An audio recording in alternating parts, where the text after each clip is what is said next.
Hello दोस्तों, स्वागत है मेरे नए वीडियो में। दोस्तों हम इस वीडियो में बिहार एसएससी इंटर लेवल के जीके जीएस का पोर्शन को करने वाले हैं। तो दोस्तों ये हमारा दूसरा प्रैक्टिस सेट है जिसमें हम जीके जीएस को करेंगे। तो चलिए दोस्तों वीडियो को स्टार्ट करते हैं। दोस्तों यहाँ पहला क्वेश्चन है, सूक्ष्मजीव रोग का उदाहरण जिसका स्थानांतरण लैंगिक संपर्क से होता है। तो यहाँ ऑप्शन है कोलेरा, सिफिलिस, एंथ्रेक्स या ट्यूबरकुलोसिस, जिसे हिंदी में क्षय रोग भी कहा जाता है। तो दोस्तों इसका आप आंसर बताएंगे। तो दोस्तों इसका आंसर होगा सिफिलिस, दूसरा नंबर।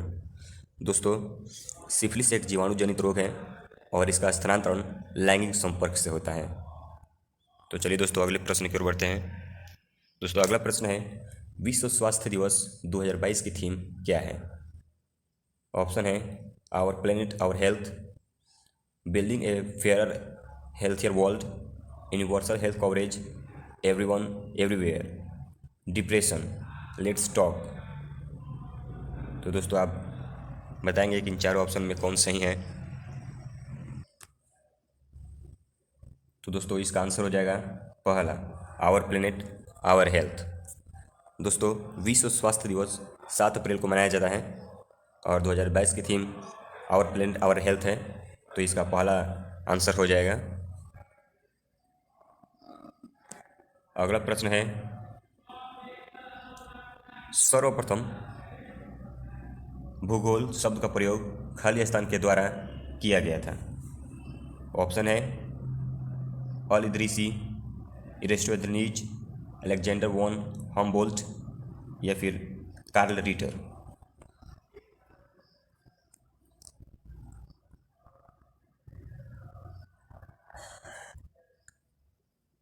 तो दोस्तों इसका आंसर होगा इरेस्टोस्थनीज, बी नंबर।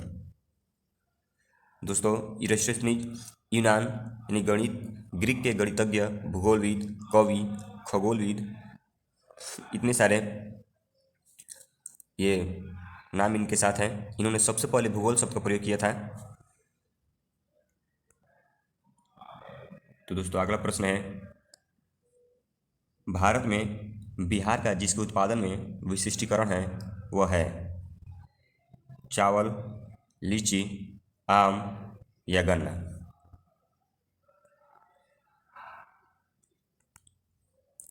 तो दोस्तों इसका आंसर हो जाएगा लीची, दूसरा नंबर। जैसा कि दोस्तों हम जानते हैं कि भारत के बिहार राज्य के मुजफ्फरपुर की शाही लीची बहुत ही ज़्यादा प्रसिद्ध है। इसका विदेशों में भी निर्यात किया जाता है।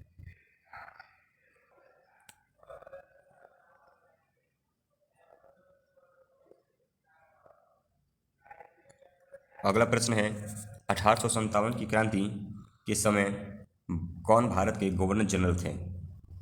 ऑप्शन है Lord Dalhousie, Lord Canning, Lord Mayo या फिर लॉर्ड रिपन। तो दोस्तों इसका आंसर हो जाएगा लॉर्ड कैनिंग, दूसरा। जैसे कि दोस्तों हम जानते हैं कि भारत में 1857 में क्रांति हुई थी, जिसकी शुरुआत 10 मई को हुई थी 1857 में उत्तर प्रदेश के मेरठ से।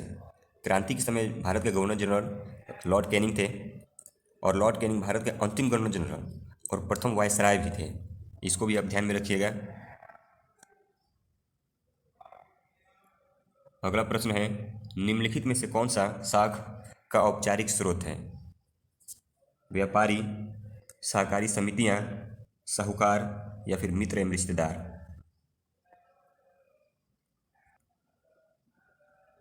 तो दोस्तों इसका आंसर हो जाएगा बी नंबर, सहकारी समितियां।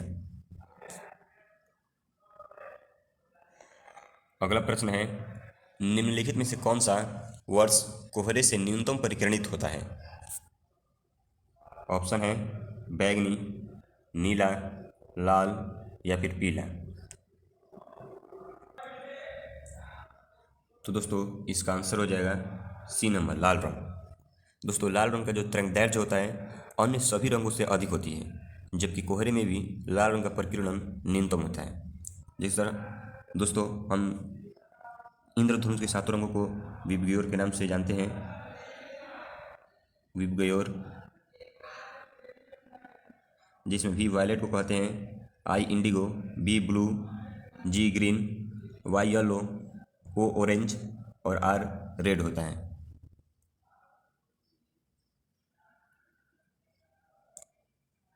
अगला प्रश्न है, निम्नलिखित में से किस उपकरण का उपयोग किसी तरल पदार्थ के विशिष्ट गुरुत्व को मापने के लिए किया जाता है? ऑप्शन है बैरोमीटर, हाइड्रोमीटर, विस्कोमीटर या स्टेलोमोमीटर। तो दोस्तों इसका आंसर हो जाएगा बी नंबर, हाइड्रोमीटर। दोस्तों विशिष्ट पदार्थ के विशिष्ट गुरुत्व को मापने के लिए हाइड्रोमीटर का प्रयोग किया जाता है, और जबकि बैरोमीटर के बारे में अगर बात करें तो वायु दाब को मापने के लिए बैरोमीटर का प्रयोग किया जाता है।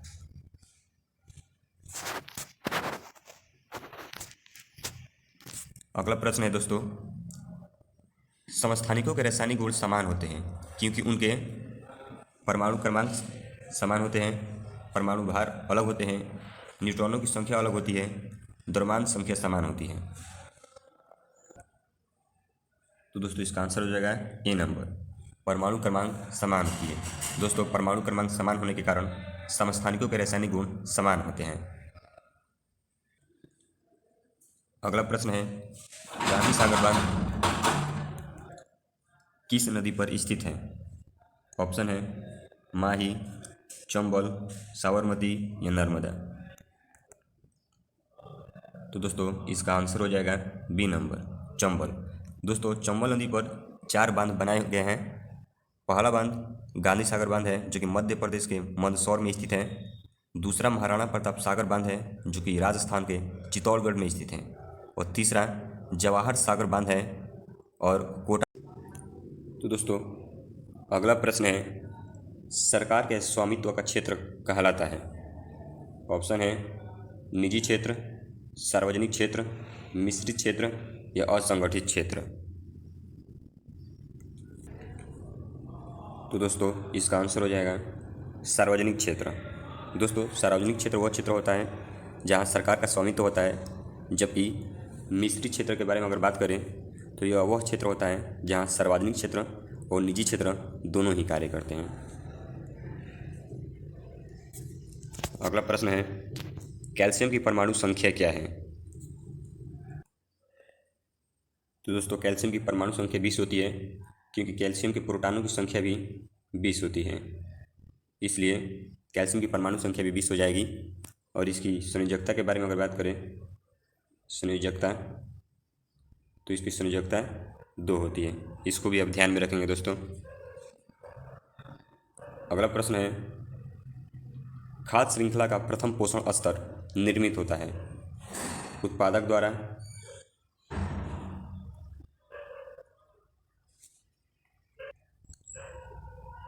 शाकाहारी द्वारा, मांसाहारी द्वारा या फिर अपघटक द्वारा।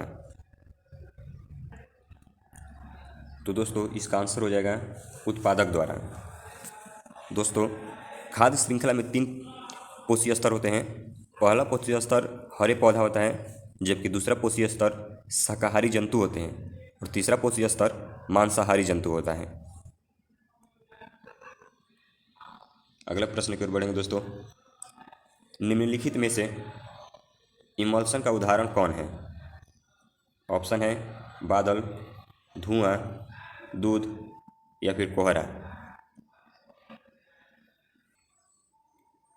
तो दोस्तों इसका आंसर हो जाएगा दूध। दोस्तों इमल्शन को ही पायस कहा जाता है, आप ध्यान में रखेंगे इसको। और दोस्तों हम जानते हैं कि जब 2 या 2 से अधिक अमिश्रणीय तरल पदार्थों से जब कोई मिश्रण बनता है तो उसको पायस या इमल्शन कहते हैं। और जबकि कोहरा, धुआं और बादल की बात करें तो ये तीनों जो हैं, ये तीनों बादल, धुआं और कोहरा, ये तीनों एरोसॉल के उदाहरण हैं। एरोसॉल दोस्तों आप इसको भी अपने कॉपी में नोट कर लेंगे। बादल, धुआं और कोहरा ये तीनों एरोसॉल के उदाहरण हैं, जबकि दूध इमल्शन यानी पायस का उदाहरण है। अगला प्रश्न है, विश्व मधुमेह दिवस मनाया जाता है 14 नवंबर को, 25 सितंबर को, 4 फरवरी को या फिर 9 जनवरी को? तो इसका आंसर हो जाएगा दोस्तों 14 नवंबर को। 14 नवंबर हो जाएगा दोस्तों इसका आंसर। दोस्तों बात करें 25 सितंबर की, तो अंत्योदय दिवस मनाया जाता है 25 सितंबर को। 4 फरवरी की बात करें तो विश्व कैंसर दिवस मनाया जाता है। और साथ ही 9 जनवरी की बात करें तो 9 जनवरी को प्रवासी भारतीय दिवस मनाया जाता है। प्रवासी भारतीय दिवस, आप इसको भी अपने कॉपी में नोट कर लेंगे। अगला प्रश्न है दोस्तों, नीति आयोग के वर्तमान उपाध्यक्ष कौन है? उर्जित पटेल, अरविंद पनगड़िया, रघुराम राजन या सुमन बेरी? तो दोस्तों इसका आंसर हो जाएगा सुमन बेरी। दोस्तों नीति आयोग का गठन जो है 1 जनवरी 2015 को किया गया था। 1 जनवरी 2015 को। और बात करें इसके प्रथम उपाध्यक्ष की, तो इसके प्रथम उपाध्यक्ष अरविंद पनगड़िया थे, जबकि वर्तमान में सुमन बेरी अध्यक्ष हैं अभी। अगला प्रश्न है, गांधी शांति पुरस्कार के नवीनतम विजेता कौन से हैं? ऑप्शन है श्रीलंका, भूटान, पाकिस्तान या बांग्लादेश। तो दोस्तों इसका आंसर होगा बांग्लादेश। दोस्तों बांग्लादेश के राष्ट्रपति बंगबंधु शेख मुजीबुर रहमान, जो कि 1995 में बांग्लादेश के राष्ट्रपति थे, और मरणोपरांत इनको गांधी शांति पुरस्कार दिया गया था महात्मा गांधी की 125वीं जन्म जयंती पर। तो अगला प्रश्न है, एटीपी के अंतस्थ फास्फेट संलग्न बंध को जल द्वारा खंडित होने पर कितनी तुल्य ऊर्जा मोचित होती है? ऑप्शन है 26.6 किलो जूल प्रति मोल, 32.5 किलो जूल प्रति मोल, 41.2 किलो जूल प्रति मोल या 30.5 किलो जूल प्रति मोल। तो दोस्तों इसका आंसर हो जाएगा डी नंबर, 30.5 किलो जूल प्रति मोल। अगला प्रश्न है, केंद्रीय तंत्रिका तंत्र निर्मित होता है। ऑप्शन है मस्तिष्क कपालीय तंत्रिका द्वारा, मेरुरज्जु व मेरु तंत्रिकाओं द्वारा, मस्तिष्क व मेरुरज्जु द्वारा, कपालीय व मेरु तंत्रिकाओं द्वारा। तो दोस्तों इसका आंसर हो जाएगा सी नंबर, मस्तिष्क व मेरुरज्जु द्वारा। अगला प्रश्न है, निम्नलिखित में से कौन सी समिति चुनाव सुधारों से संबंधित नहीं है? ऑप्शन है ताराकुंडे समिति, थुगन समिति, दिनेश गोस्वामी समिति या इंद्रजीत गुप्ता समिति। तो दोस्तों इसका आंसर हो जाएगा बी नंबर, थुगन समिति। दोस्तों 1988 की थुगन जो समिति थी वो पंचायती राज संस्थाओं से संबंधित है, जबकि ये तीनों समितियाँ, जैसे कि देख सकते हैं, जबकि ये तीनों समिति चुनाव सुधारों से संबंधित हैं। लेकिन थुगन समिति जो कि 1988 में बनी थी, यह पंचायती राज संस्थाओं से संबंधित है। अगला प्रश्न है, INS विराट हाल ही में खबरों में था, वह एक है। तो दोस्तों आप बताएंगे क्या है?